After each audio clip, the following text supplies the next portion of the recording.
This is Tell Me What to Read, the podcast of booktopia.com.au. I'm Nick Wasiliev, and this week we will continue our special series of podcasts where Ben Hunter, our fiction guru, chats with debut authors. This is our second episode of A Date with a Debut. First up in this series, Ben sits down with Megan Albany, author of no-nonsense contemporary novel The Very Last List of Vivian Walker. Then Ben sits down with Victoria Brookman, author of the new novel Burnt Out, a biting critique of modern society.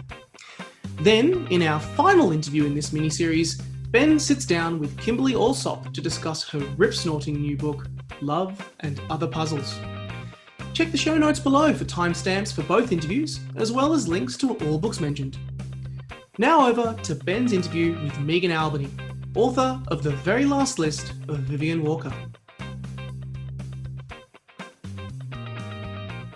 Hello, I'm Ben Hunter, Booktopia's fiction category manager, and today I'm really excited to be on the Zoom with Megan Albany. She's a proud First Nations woman of Kalkadoon and European heritage. She's worked as an editor, a scriptwriter, a songwriter, a composer, and a journalist. Now she's adding to that list, author. She's got a debut novel. It is called The Very Last List of Vivian Walker. It is out now, and it will make you laugh and it will make you cry. Megan, welcome to the podcast. Thanks very much, Ben. It's absolutely lovely to be here. Thank you for joining me. It's a mighty big resume you're amassing. Have you always been a kind of restless creative, and what's your relationship with the written word? What's encouraged you to make this turn to writing? I have definitely always been a restless creative. I think I worked out I'd moved about 50 times by the time I was 40. So yes, restless would describe me very well. And I've always written. I think since I was little. I actually had my first thing published when I was about 8 in a book called My World by the Kids of Australia, and I wrote some little thing about what it was like being me at 8 or however old I was. So I've always written. It's just been something I've always done. So I guess my relationship to the written word is just an everyday kind of relationship. Written or spoken words are just a very huge part of my life. I love that. Tell our listeners about this novel you've just put out, The Very Last List of Vivian Walker. It's a cracker. Thank you. Yes, The Very Last List of Vivian Walker is about Viv, who's a fabulously real character. Some might say too real, but she's dying, and like most women, she still has a long list of things that she needs to get done, including cleaning the fridge, room. So she doesn't have time to be spiritually enlightened just because she's dying. So it's kind of a book about an ordinary woman in a very tedious relationship who's dying. I couldn't have said that better myself. She's remarkably ordinary, or at least she sees herself that way, and dying is almost just a frustration, just another thing she's got to deal with, isn't it? And so she's got a list. The whole novel works around lists, which I love. I'm a pro list person, but it's you could call it a bucket list, but it's nothing like the kind of stereotypes of bucket lists you'd imagine. Hiking in the Himalayas and swimming with dolphins, and the round trip of Australia. There's no enormous feats of humanity on this bucket list.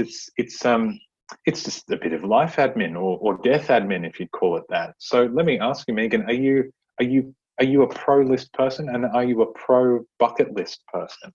Oh, look, I'm definitely a list maker, a list writer. Just ask my own husband. And it's funny you should say life admin, because my friend who inspired this book, that's exactly what she used to call it, was life admin. So yes, I think lists pretend that we're in control of our lives and get on with it. I don't mind a bucket list, but look, your bucket list has also got your life admin list. You know, if you want to take that trek to the Himalayas, you've got to get the passport organised, you've got to get the tickets, you've got to do all that. So I don't think life is like it is in the movies, because the movies never show you the person organising the entire trip and making sure that they've packed all the right things and making sure that their husband and their children have packed all the right things, and then realising at the last minute that you haven't actually finished everything, and then being stressed and screaming at each other when you're getting on the plane to fulfil your bucket list. So yes, I don't mind the odd bucket list, but I think it doesn't all happen magically like it does on Bewitched. Yeah, well said. And I won't ask you to describe your personal life, but I can only imagine that you, like me, and so many people I know, have had someone close to them go through cancer or a similar illness, and immediately there's all of this language and all of these stereotypes that get attached to that, and we put labels on an experience that is actually really normal and, as Vivian would put it, routine and infuriating. Would you like to take this opportunity on mic to call out particular shittinesses, whether it's referring to people as battlers or saying that they're so brave? What is it that you wish people wouldn't do? Oh, look, there's one of my friends, when her mother died, and her mother was gorgeous, and she was an older woman. She's like, oh, they had a good innings. That's always a good one. I think actually when you lose someone who's older, you feel like, well, they were around for longer, and they get this immortality about them that you don't think they're ever going to die.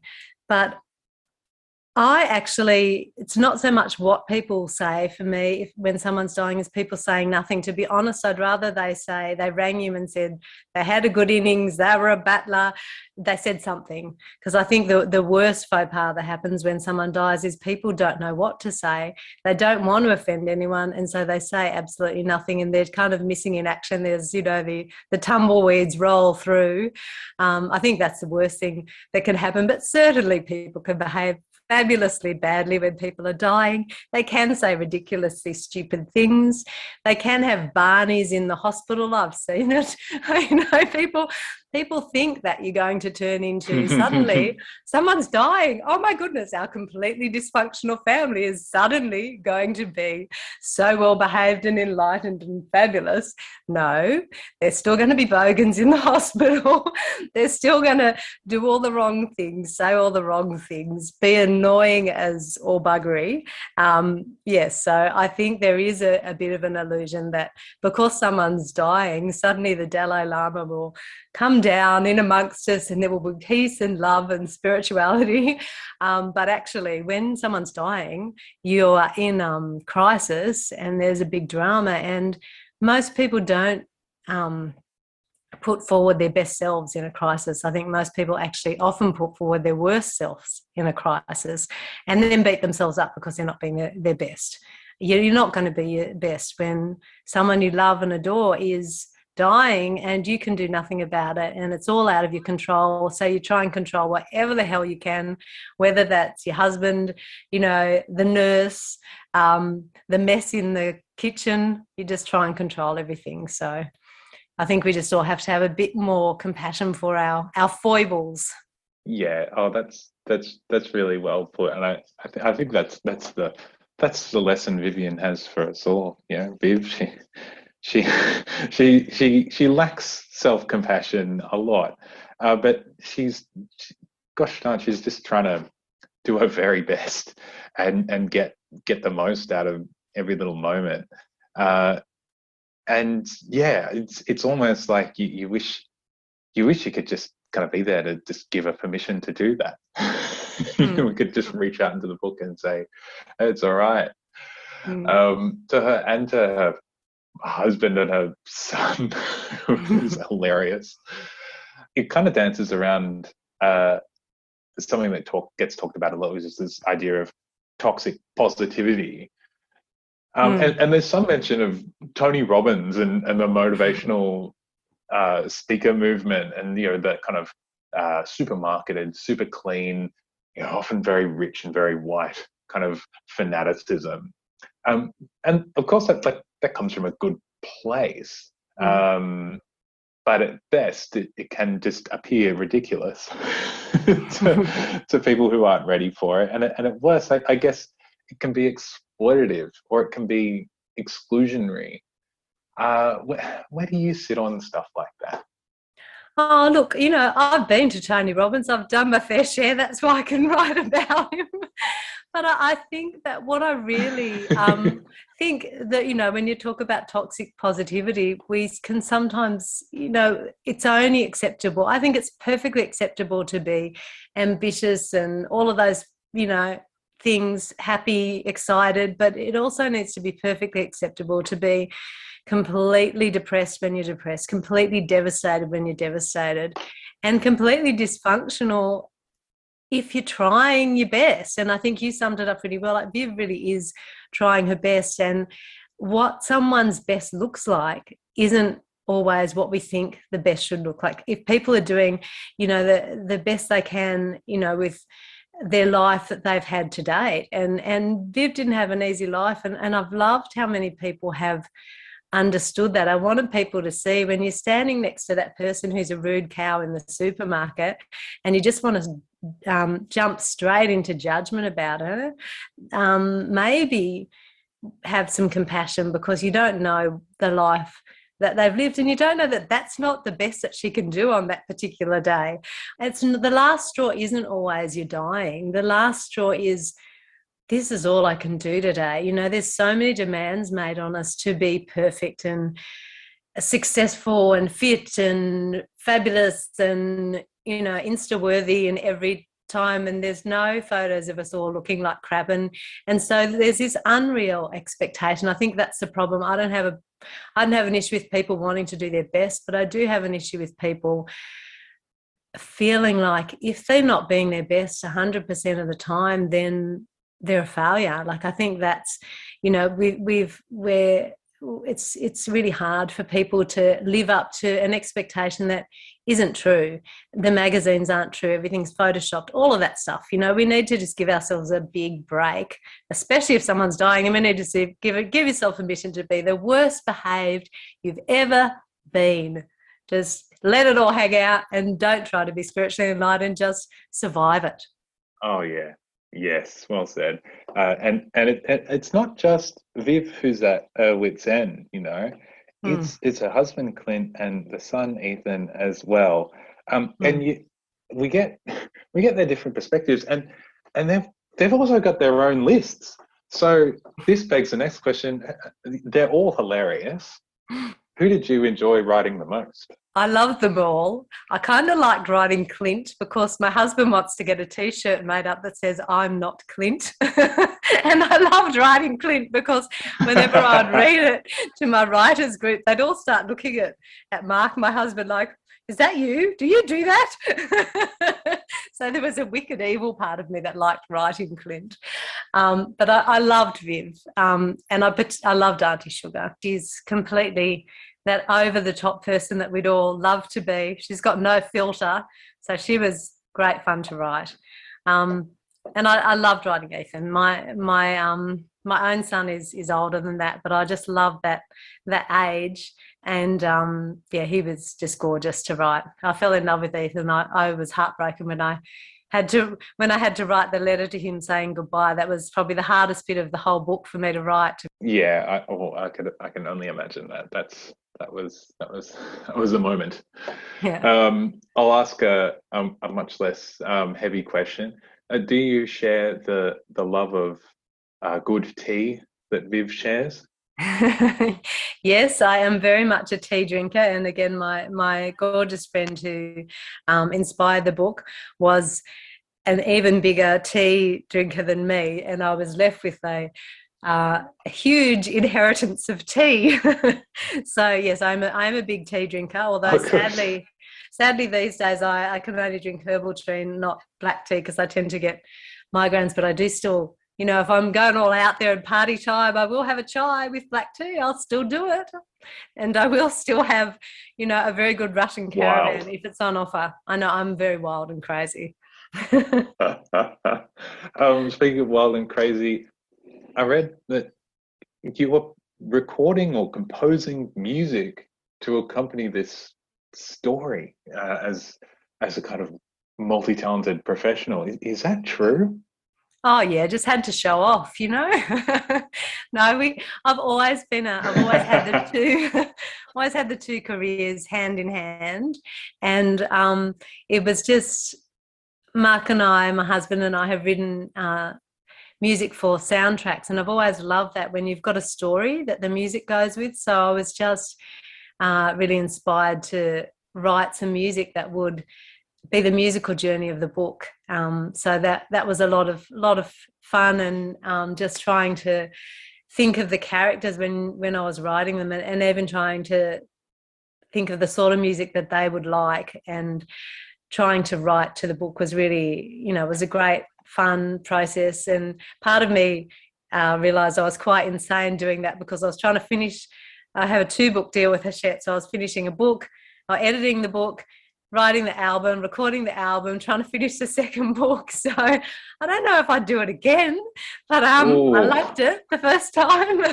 And on top of all that amazing work, I also read that you've done some incredible things in the Indigenous community, particularly in the field of journalism and working with the youth so-called justice system.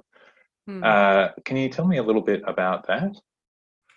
Yeah, look, I was incredibly honoured and privileged to work with the wonderful Gavin Jones, who started the Deadly Awards, which were the National Indigenous Awards. And while I was working with him on Deadly Vibe magazine, we came up together with this idea to do a magazine for Aboriginal youth in justice, because obviously, you know, there's a far too big representation of not just adult Aboriginal and Torres Strait Islander people in jail, but also our young people. And so we wanted to make that something that was, what was fantastic about Gav was, it was always for him about representing Aboriginal people in a positive light, because there are so many extraordinary doctors and lawyers and politicians and musicians and sports people that don't, especially not when I first started with Gav.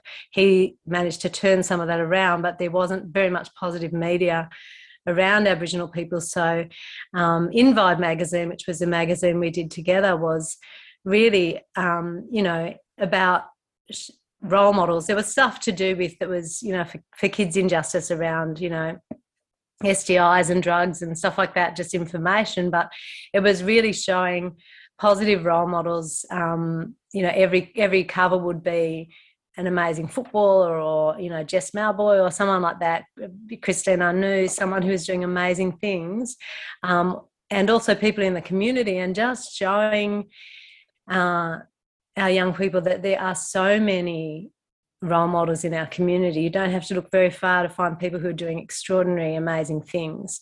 And that was really a passion for me. And one of the songs that's actually on the album is dedicated to Gavin, who unfortunately passed away, and it's called Whatever You Need. And that's just about, that song was written I'm hoping to use that to raise money for Aboriginal suicide prevention.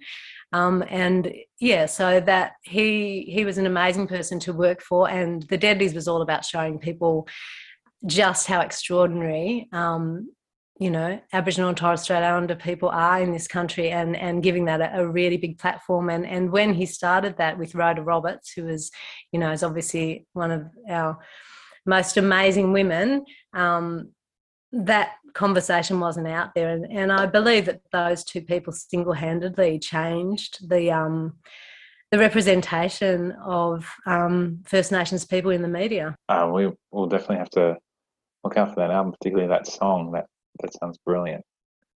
I'm now going to transition us to a ridiculous line of questioning. This podcast is going out as part of a kind of a mini series that we're doing around debut fiction and the excitement of that, and because of the pandemic, it's hard to get out as a debut author and meet potential readers. So just it's like a speed dating thing. We're trying to just introduce some great new talent to readers, and what more perfect way to do that than a kind of perfect match style set of dating questions. So if you will, becomes question one. If you had to pair your novel, The Very Last List of Vivian Walker, sommelier style, with the perfect beverage, it could be posh wine or a cocktail, or it could be something from the kitchen cupboard, what would be the perfect beverage to enjoy alongside your novel? It would definitely have to be an English breakfast tea. Leaf, brewed properly, teapot heated. Loose leaf. Loose leaf, put a cosy on it, let it brew properly. Your choice of milk. Excellent. Question number 2. Where would be best suited for reading your novel? Would it be in an old armchair in a deep, dusty old library, on a beach chair on a tropical paradise, or hunched over a takeaway coffee on a crowded inner city bus on your way to work? I think the best place to read this book is on a day where you're too depressed to get out of bed and you're been in your pajamas for 4 hours and you crawl back into bed with your house a mess. That's the best place to read this book. Brilliant. Does your novel have a spirit animal? If not, which animal might you choose? I like that question. Spirit animal. Nothing's jumping to mind. Maybe It's a wild question. What's it? Usually there's an animal that kind of has a big play in a book, but not so much in this case. No, I'm thinking that's tricky.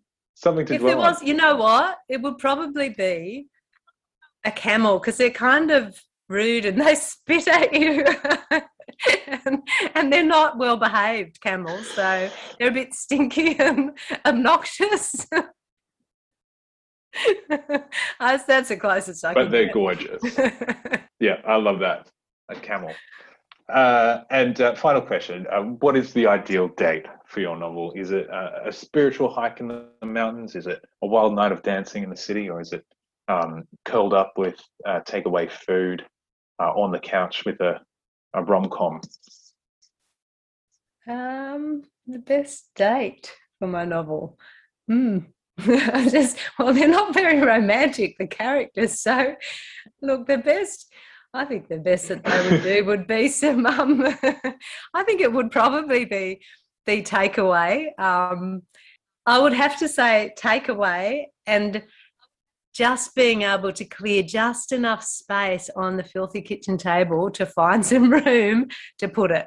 That would be the best date. And you might be lucky to get a bit of, a little cup of tea thrown in there if you're lucky. But I think just takeaway. Yeah, some Greasy Joe's takeaway. Megan Alvany, thank you for your brutal honesty. You're very welcome. Thank you so much. It was really lovely to talk, and they were fantastic questions. And I love Perfect Match. I haven't been on a date for a long time. The Very Last List of Vivian Walker is out now, and it is published by Hachette.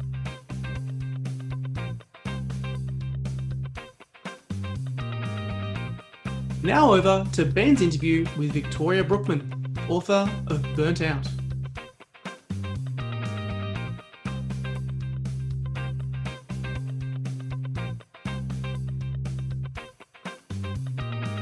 Hi, I'm Ben Hunter, Booktopia's fiction category manager, and with me on a Zoom call is Victoria Brookman. She is an author, an activist, and an academic based out of the Blue Mountains on Darug, Gundungurra country. She's worked as a staffer and later as a candidate for federal Labor, and is one of the founding members of Destroy the Joint, which is very cool. She's also currently working on a doctorate at Western Sydney University, and she has a debut novel. It's called Burnt Out. Victoria, welcome to the pod. Thank you so much. I'm very excited to be here. Oh, I'm really glad we could do this and have you on.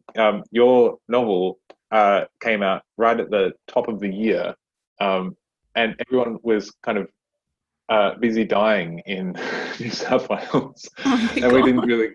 It's a horrible time to like do things and go out and talk about things. So Yeah. I'm really glad we can do this now.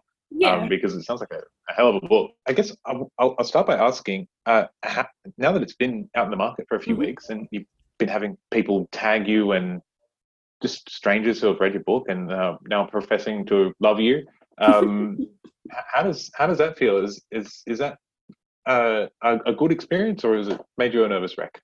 Look, it's been wonderful. I have loved seeing everyone coming through with their feedback. People are calling it a page turner. They're saying they finished it like in one day, which is just the ultimate praise that a writer can get. So it's been so lovely. People in the book community are just such wonderful, welcoming people. That's so good to hear. For people who haven't picked up Burnt Out yet, what can they expect? Tell us about the book. Yeah, so the novel begins with my main character, Callie, losing her husband and her cat. And then a bushfire comes through and burns her home while she shelters next door with the neighbours. So when she comes out and sees her house in ruins, she's got a news reporter waving a microphone in her face and asking all kinds of questions. And she gets so upset, Callie gets so upset that she yells at Australia's rich and powerful to about their inaction on climate change, ranting at them to effing do something. It doesn't say effing in the book, obviously. Her rant goes viral. And soon one of those rich and powerful people, a Sydney tech billionaire, offers her a place to stay in a boathouse in front of his mansion on Sydney Harbour, so that she can rewrite this novel that she supposedly lost in the fire. Suddenly she has fallen on her feet, it seems. Her publisher loves her, the media loves her, the rich people love her, and she's the new face of the climate movement in Australia. But things aren't quite as they seem. So how far is Callie willing to go to maintain this success? And how long till this house of cards comes tumbling down? The House of Cards. Oh, I love it. It sounds frighteningly real in terms of content. Like it sounds like something that can be drawn very closely from the news cycle. Did you take inspiration from Honolulu, ScoMo, and Get Fucked from Nelligan? Yes. Absolutely. There was the Paul Parker in Nelligan. There was the woman down in Cobargo. There was that time when ScoMo tried to go and shake that fiery's hand and the dude was like, get away from me.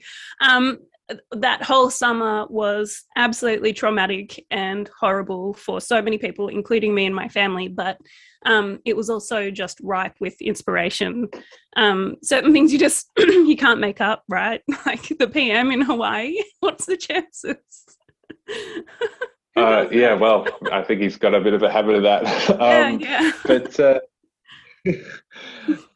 you're up in the Blue Mountains, so you've had real close experience with bushfire. It is.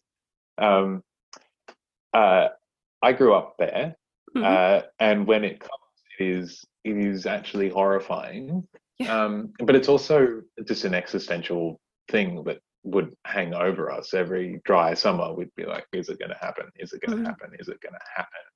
Has that been the same for you?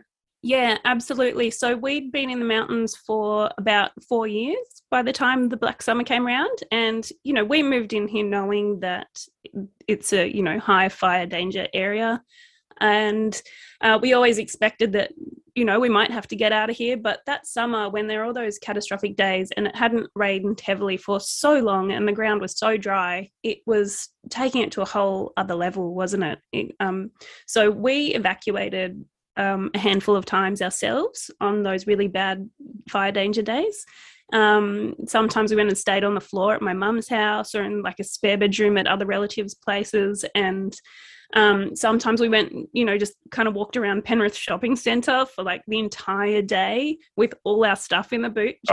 hoping everything just to would be in the air fine. conditioning. Yeah, to be in the air conditioning, but also, I mean, there were times that summer when the RFS people literally said, "Look, just don't be in the mountains that day. Like, it's going to be so And bad." don't be on the roads. Yeah, and I'm sure you'd know, and anyone would know, having been in the mountains, there's so many places where there's like a single road on a ridgeline leading in and out of a bunch of streets where heaps of people live, and that's the case for us. And so we really had to get out, because if the fire came suddenly, we would be stuck in traffic. The fire engines wouldn't be able to get down because everyone would be trying to get out, and like, it was incredibly dangerous. So that was why we would just leave.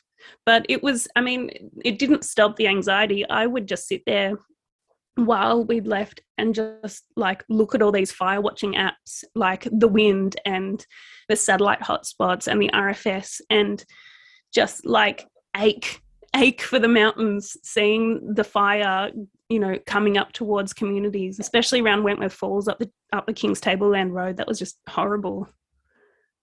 Oh yeah, no, I drove out there after we got the kind of all clear, and I think it was during the first lockdowns as well. Oh yeah, we did that too. Same spot.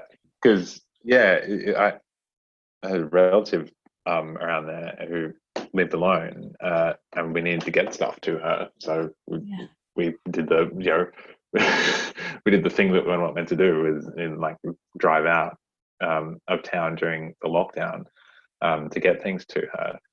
And yeah, we went down King Tablelands just to see it. And it's just like, when it's green, there's so much activity. There's so much noise, right? Yeah. But when it's been burnt, it's just deathly quiet. It's like being in an abandoned warehouse or something. Yeah, and it's wild. We went down there in March 2020, and it was the ground was all spongy and kind of bouncy from the ash, and it was horrendous. And then we did that same drive and went down to the lookout that looks over Barragarang, the water supply. And that walk to that lookout has completely changed because it was overrun by fire. It used to be all rainforesty and like this big dark canopy above you. And now it's like much younger trees, a lot more shrubs, a lot of grass everywhere. Like it's interesting how, nature bounces back in its own way, but it's not going to be the same. Yeah, permanent changes. It's a frightening thing. I guess most people would have an experience of bushfires in Australia, but it might just be through the news, like Channel 9 and smog over Sydney Harbour and just endless live crosses to just journos standing in front of still fire trucks, or like in a crisis centre where nothing seems to be happening. What's the real experience that you wish people were more aware of? I think that in the Black Summer, people got a lot of an idea of what it was like for us. In terms of the smoke in the air, like we spent an entire summer inside. I've got 3 kids and they just like sat in the air conditioning all day watching Netflix. Like we had towels indoors. We had ash falling from the sky, burnt leaves. It was really horrible. And we would walk out and I could look down the end of my street and sometimes I'd just see a big smoke plume rising from the southern fires. Like it was quite surreal. But I think the worst bit of it was the waiting. That went on for months and we were just waiting for the fires to come. And to the point where sometimes we'd have these conversations with neighbours where we were all like, God, I kind of wish it had just come already. Like, I'm so sick of this. Like, bring it on. Like, come through, Like, this is, we're all like living our lives on hold that entire summer. And it wasn't like you could just go down the south coast or go up the north coast because everywhere was burning. It was insane. Yeah, there was nowhere to get out. And I guess the frightening thing is that's meant to become the norm. Yeah. Unless we do something really drastic in terms of changing our forest management, but even still, climate change is just going to make those like long dry summers just the total norm. So can tech billionaires solve all our problems? I wish they would, but they're not. They don't seem very promising at the moment. They seem more focused on getting into space for not even for scientific purposes, just for space tourism to make a bit of extra money, just for fun. I think there's a lot that people with a lot of money could do in terms of putting money into research and technology and, using their potential to donate to political candidates and parties to actually force political change in a progressive, pro-environment way. But it doesn't seem to be happening right now. Yeah, I guess that's the other side of it is what will it take for politics to take it seriously? If the the media splash of Scott Morrison refusing to get his hand shook was so damaging, what's it going to take for police to do stuff, or is that just the kind of thing where they just wear it, they just cop it on the chin and then just keep taking checks from gas companies and expect it to just all come out in the wash? Yeah. Well, I know it seems like just a lot of short-term gain and, power games, and the rest of us suffer, and, our descendants will suffer for generations if we don't get this stuff sorted out. It's crazy to me. Are you still involved in the Labor Party? I'm still a member, but I'm not really actively involved. I go and hand out on election day for my local candidates because they're lovely. But yeah, I'm not really in there having policy debates at the moment. Fair enough. Do you think we'll have a different Prime Minister by the end of the year? Oh, I sure hope so. I think, one really disturbing thing about being on social media is seeing people being like, oh, there's no difference between ScoMo and Albo. And it's like, right. Look, there's a difference. There is really a difference, and you need to recognize that and vote with your feet. I think people are really tired of politics and the news cycle, and are looking for escapist kind of fantastical outs and being like, oh, I'll just vote independent and that'll solve all my problems. But either way, we're going to have one of those men as Prime Minister. It's going to be Albo or ScoMo, and so you need to decide which one you want. And I think ScoMo's had a good run. It's time to switch. Yeah, this is a funny, enjoyable book, right? This thing is this thing is meant to be a bit of a breath of fresh air, even if it's choked with bushfire smoke. We don't like to talk about climate change or the destruction of our world in that kind of that mode, that medium that we in the industry we call it commercial fiction. Yeah. What we really mean is that books that people would just love to read and enjoy. Yeah. You're doing it though. Was your publisher happy for you to do that? And do you expect that we'll finally start to read more and more, mainstream inverted commas authors writing on this field?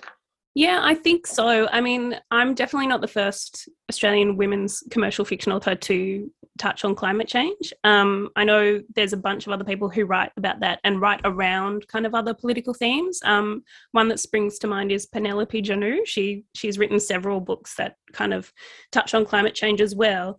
And she's quite prolific as a commercial women's fiction author. But this was my debut novel, so HarperCollins picked it up because they liked it. So they never ever said don't write about it. So I guess they're happy about it. And I guess for me, I just set out to write a page turner. I just wanted to write something that people wanted to read, and then everything else from that summer bled into that. And I think that like discussions about climate change and politics can come in many forms, and this is my preferred form. And you've got a character in this book who's an author with an overdue book. Yeah. Is that going to become you now? Are you going to become a career author? We're going to have more books in the work from you? Yeah. And are you stressing? You're sweating bullets over deadlines already? I'm not really stressing at the moment. I'm kind of in a weird way contracted to write my novel for my doctorate at Western Sydney Uni. So that's what I've been working on, and they're the ones paying my bills at the moment. So there's I'm just relaxing into that one, getting that one done. And then hoping definitely to write more stuff for HarperCollins if they have me. That sounds excellent. And we look forward to reading everything you do, wherever you go. Before I let you go, Victoria, I now have a ridiculous line of questioning where we're talking to a number of debut authors, and we've got a bit of a Valentine's Day speed dating theme. Awesome. If you ever watched Perfect Match way back when, you might get a hint of what's to come. So here comes your first date with a debut question. If you had to pair your novel with a beverage, sommelier style, what would be the perfect drink to drink alongside Burnt Out? Would it be a posh cocktail or a fancy glass of wine? What would you choose? Look, I think in terms of the book's content, I'd probably go with a nice glass of Prosecco. But in my heart, yes, I don't know why, but I want to say Pernod. But yeah, I think maybe a martini. Look, I can't decide. Let's go with martini. I think anyone who's read the book will understand why it's a martini. Very good. Where would be most suited to reading your novel? Would it be in a leather armchair in the back of a dusty old library, or would it be on a beach in a tropical paradise, or would it be hunched over a takeaway coffee on a inner city bus? Look, I think a lot of people have enjoyed it on the beach, but beach weather seems to be, up and down these days. So I'll take the bus. Very good. Does your novel have a spirit animal? Oh, yeah. It's a cat. Yeah. It's a very specific cat. Its name is Killer. And final question, what would be the ideal date for your novel? Would you take it on a spiritual hike in the mountains, or would you go for a wild night of dancing in the city, or would it just be a home-cooked meal and a cheesy movie at home on the couch? Look, actually, I think that the ideal date would be a nice fireside chat in front of a mountain's fire pit. Yeah, looking up at the stars. Nice. Yeah, really romantic stuff. Martini in hand. Yeah. I mean, you can't really read in the dark, can you? But I think it's the vibe. It's the vibe we're going for. Yeah, bring a torch. I don't know. Yeah. Victoria Brookman, thank you very much for playing, and congratulations again on this fantastic new book. Thanks. I hope everyone really enjoys it. Burnt Out is published by HarperCollins, and you can get a copy of it right now from booktopia.com.au.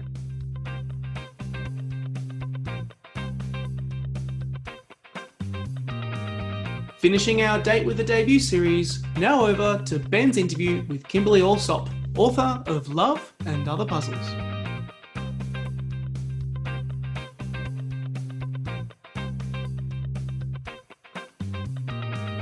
Hi, I'm Ben Hunter, Booktopia's fiction category manager.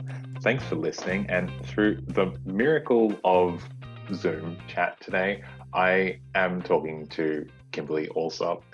Kimberly is a Sydney writer who has worked in bookselling and publishing for over a decade, and she's also contributed to a number of Australian websites and mastheads, and she co-hosts a rom-com podcast called Meet Cute.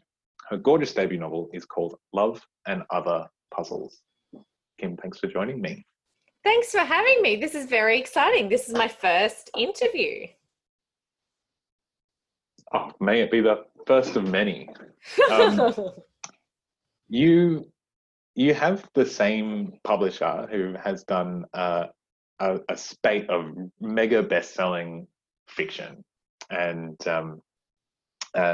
she has a habit of writing these brilliant blurbs, and yours has a delightfully witty, deliciously original, and astringently refreshing rom-com that reads like you're inhaling a zingy citrus cocktail made by Nora Ephron at a party thrown by Dolly Alderton and Beth O'Leary.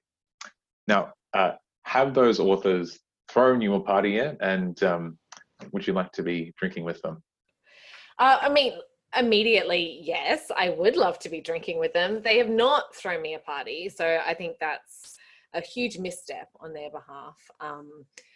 But yeah, look, Catherine Milne, who is my publisher, is amazing. If only she would just write the whole book for me, if she was going to write blurbs like that. I was so thrilled with her zingy prose. It's crazy to have anything that I'm a part of be compared to those amazing writers that she lists, because look, Nora Ephron in particular is a big hero of mine, and anyone that likes anything kind of funny or sharp or New York or rom-com-y, she should be your hero too.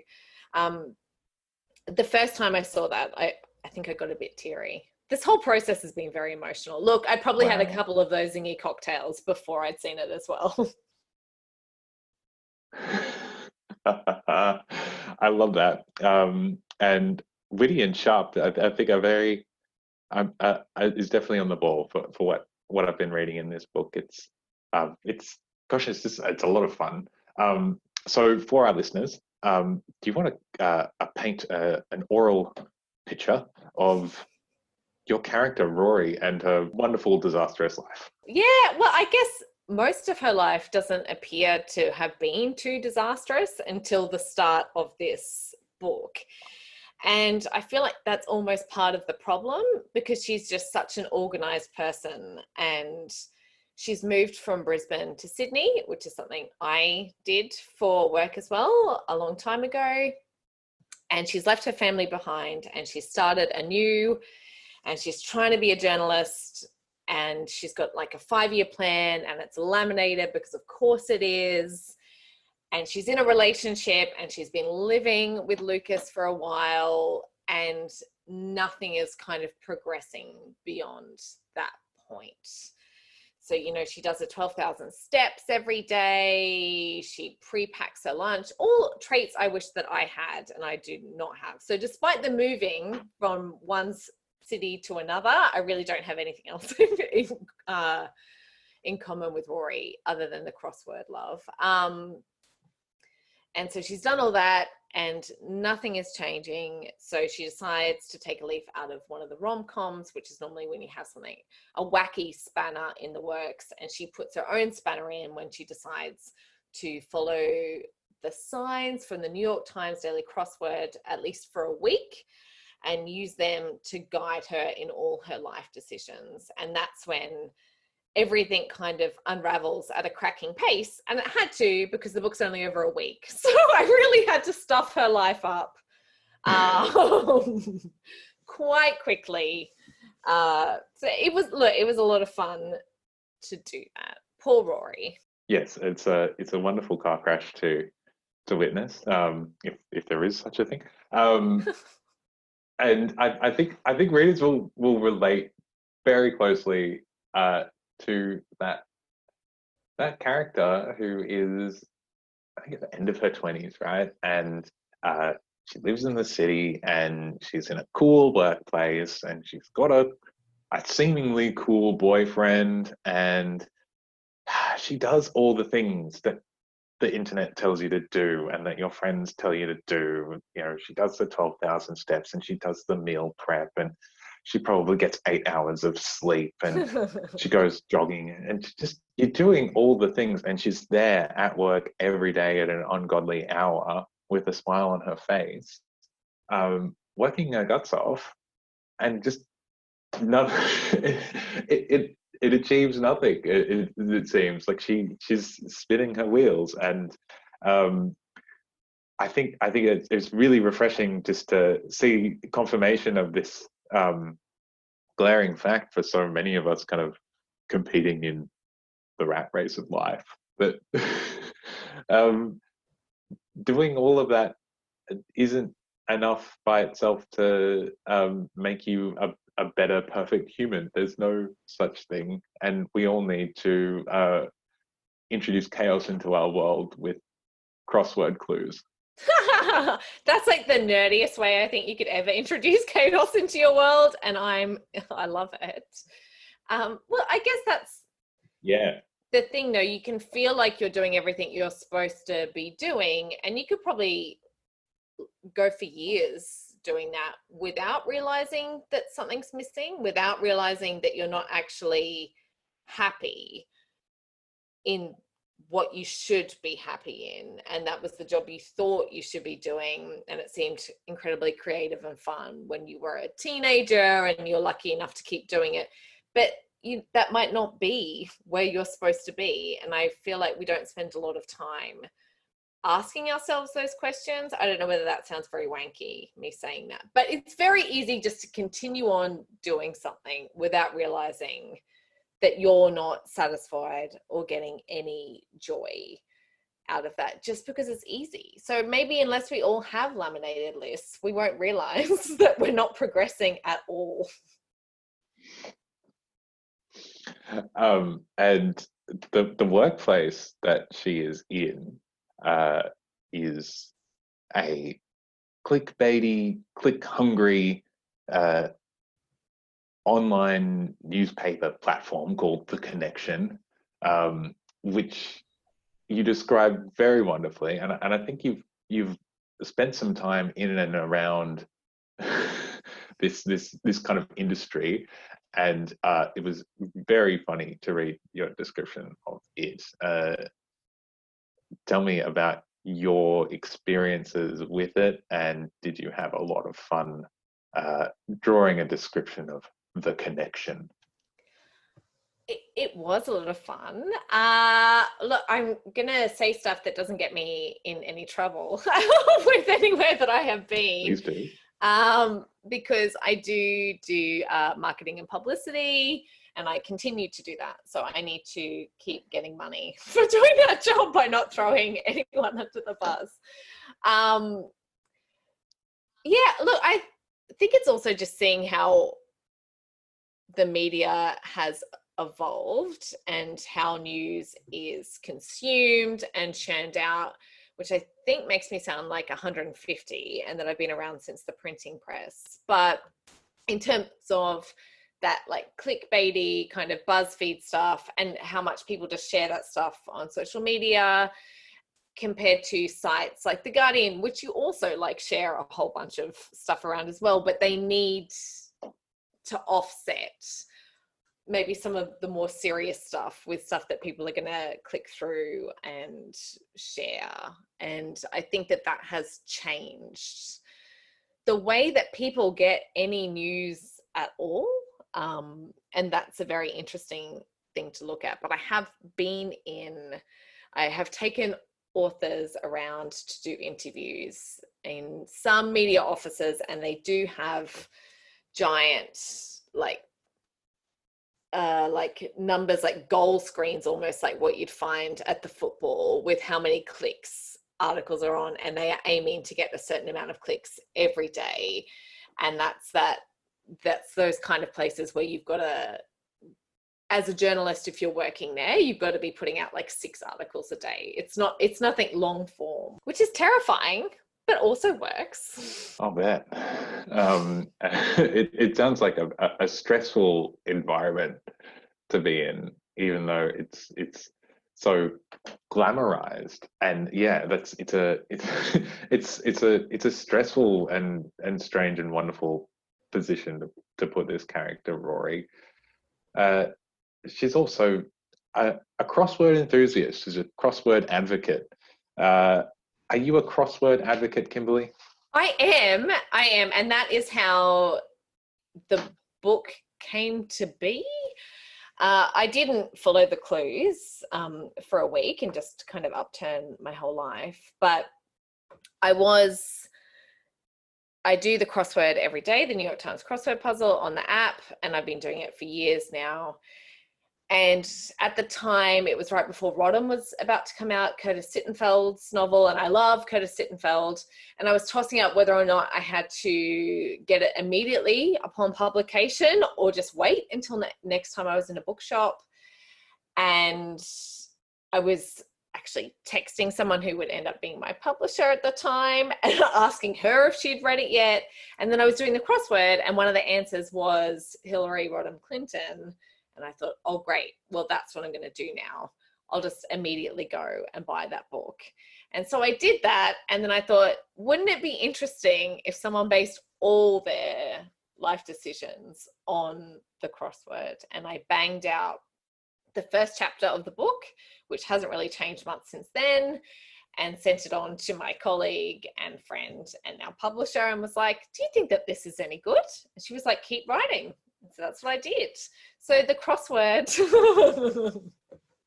has a lot to answer for. But I just thought the idea was so good, not to toot my own horn, that I would be quite annoyed if anyone else ever thought of it and wrote it. And then I thought that will do well. And I will be very annoyed that that didn't happen. So, you know, regret and crosswords and spite, it really is the motivation for most of the things that I do. Oh, well, that sounds really healthy. It's good to hear. Yeah, doesn't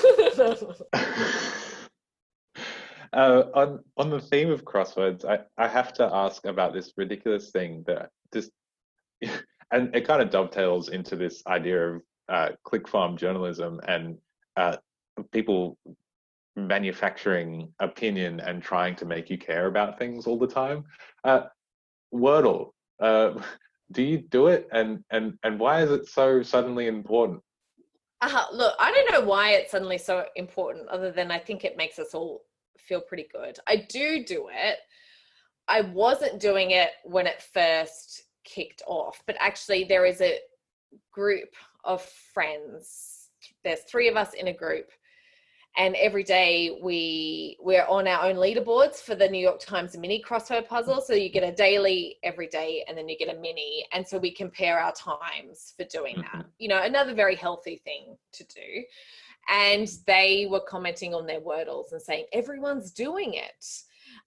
So yeah, I started doing it. And now I actually think that Wordle has been bought by the New York Times. So maybe that will end up coming on to the app as well. Yeah, look, I do it. I don't feel bad if I don't do it every day. I've learned to not put a lot of my self-worth in streaks via crosswords or Wordles. Look, it's kind of enjoyable. I think if you like words, it doesn't take that long to do. Maybe you get a dopamine hit from something like that, like what you do when you get a text or someone likes a photo on Instagram. I don't know. I'm guessing you're not doing them. I have done them. And it's nice when you win, but yeah, I'm struggling to see just how special it is. But maybe that's me. If it makes people happy, I'm with you. Like, have yourself a Wordle. Yeah, look, it feels like one of the healthier things you could get into if you were going to pick up a vice. But it might be like when Words with Friends was very popular for a bit. Now, I never really got into that at all, and maybe Wordle is just the next thing that's coming on through that. We'll see how long it lasts, but look, you know, these are strange times. You did just remind me of a wonderful line from your novel, which it was something Rory thinks to herself under the lines of being very eager for the next crossword clue and thinking that, gosh, I should take up a much more healthier vice like smoking. Yes. It's the kind of comedy that you just, and that it just flows throughout the novel. It is laugh out loud funny the whole way through. And one source of a lot of humor for me is the boyfriend character, Lucas, who I hate him. I hate him so much. Do you hate him? Because you made him. I did make him. Look, he's not my favorite person in the world, but I didn't necessarily, wasn't my intention to make him so hateable, because I also just wanted to show, I don't want to put like spoilers in, he does plenty of jerky things, but part of me just wanted to show that sometimes relationships just end. They just have their time and they go through, and it doesn't always have to be with a bang that someone does something. It's just you become used to each other, and your conversations are more about like milk and cat litter than what they are when you were first going out and you were always interested by that person and you wanted to learn things about them and all that kind of stuff. So that was kind of part of it. I think I might have actually wrote him as more loathsome, and I had to pare it back a little bit because it's fun to write people that are jerks, and I loved doing that. But look, he also gave me an excuse to do something that I really wanted to do throughout the book, which was food and author name mashups, which is part of his art, is like post-it sized food author name things. But the first one in there was Tim Wonton, and he posts them on Instagram because he's trying to get like Instagram famous and then maybe get some cartoons in the New Yorker. And I'm very sad to say that I did draw something once called Tim Wonton, which was a wonton with a ponytail on it, and I thought it was one of the funniest things I'd ever done, and I sent that photo to some people and then had to explain why it was Tim Wonton. So some of those traits that he has come from me, but I didn't go any further than that. But I loved coming up with those names, like Agatha Christie, and there's a whole bunch in there. So for all of the bad stuff about Lucas, at least I got to do that. Oh, good. And I do think to myself that sometimes when you hate a character is probably because you're noticing traits that probably you recognize in yourself in them. Oh, look, it's just fun. Like no one wants being a bit up his own ass. Yes. And he doesn't realize that he's done that. Like him at the start of their relationship, because there is flashbacks, because it is over the course of a week. So without flashbacks, you would have no idea about how things have changed, or why Rory and Lucas were together to begin with, if they were now such different people.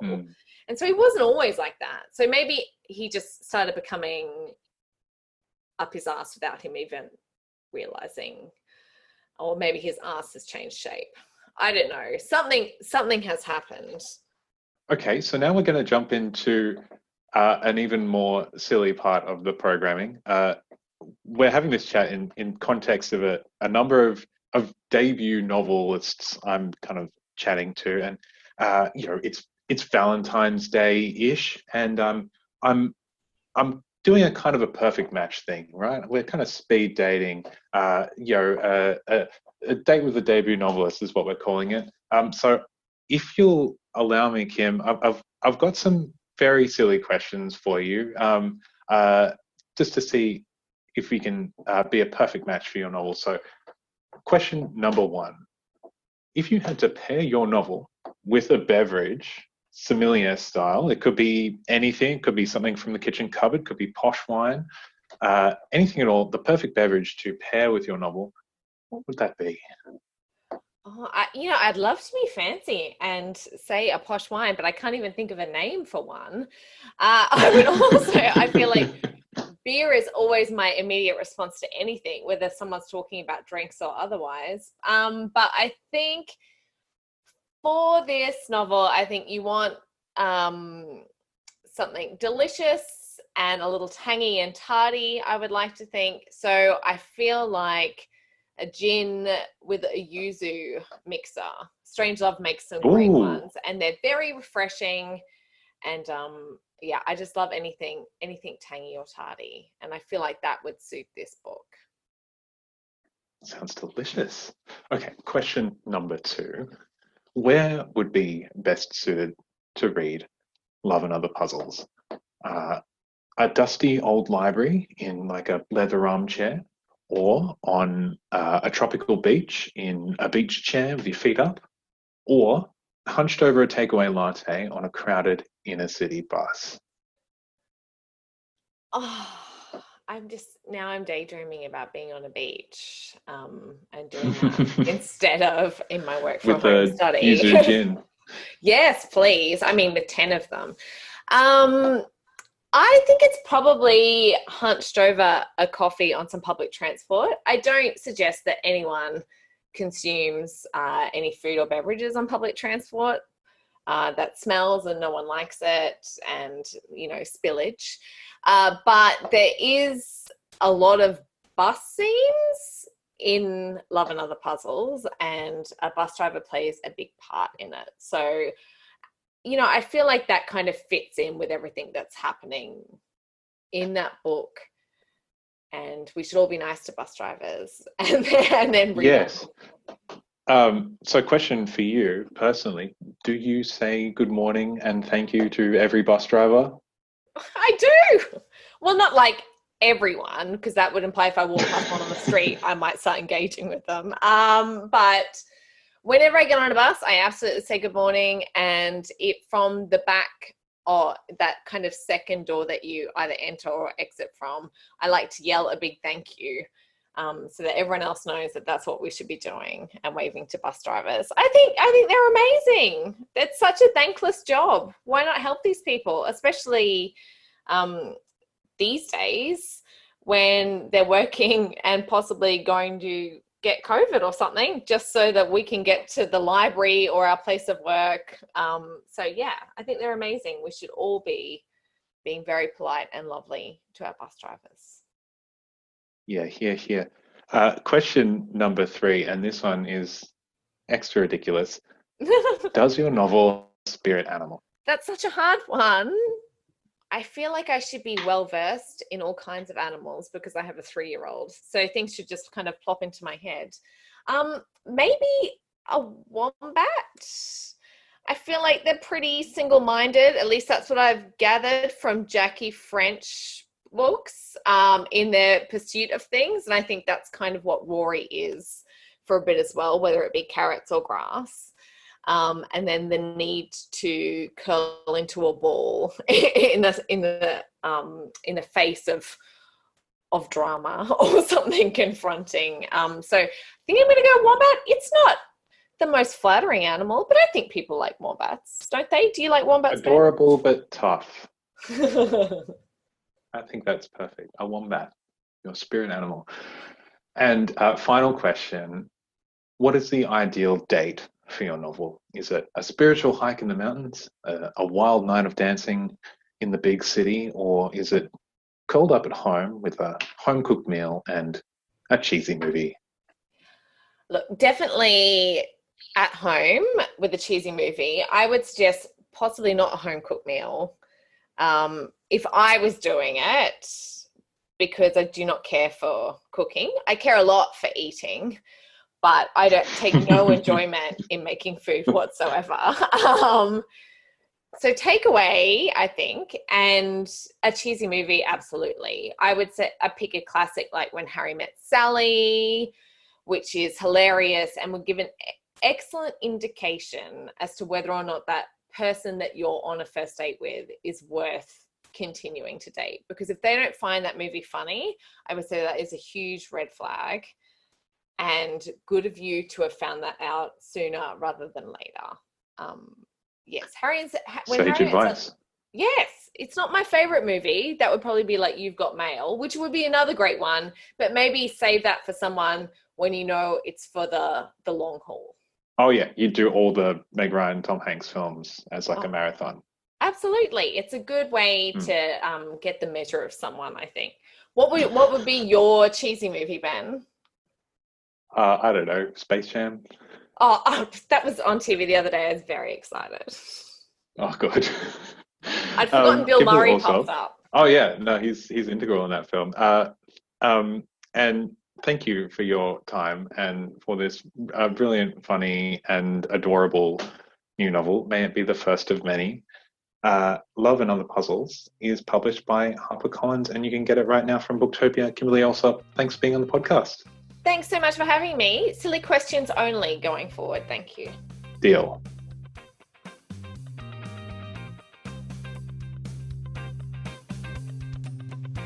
Thanks to Megan Albany, Victoria Brookman, and Kimberly Alsop.